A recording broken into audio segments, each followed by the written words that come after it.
Les photos que nous publions dans Match cette semaine sont un document pour l'histoire.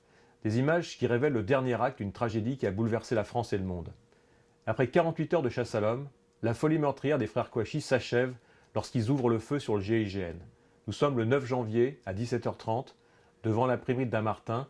L'échange de tirs vient de se terminer. La fusillade a duré 45 secondes et 2 corps gisent près de leur kalachnikov. L'un d'eux portait un gilet pare-balles. Avant de publier cette enquête, intitulée Le dernier assaut des frères Kouachi, nous avons recoupé nos sources et parlé à plusieurs personnes qui étaient présentes le jour de l'intervention. Cela nous permet d'avoir une vision globale de ce qui s'est vraiment passé. Avant de publier ce reportage, nous avons pris plusieurs précautions.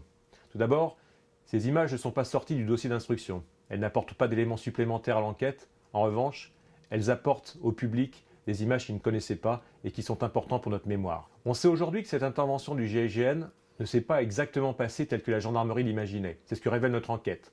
Ce sont les frères Kouachi qui ont précipité la riposte du GIGN. On découvre aussi à quel point les 2 prises d'otages de Vincennes et de Dammartin étaient liées.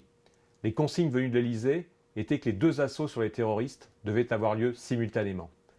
Le GIGN, à Dammartin, ne pouvait pas donner l'assaut sans mettre en cause la vie des otages du supercachère de Vincennes.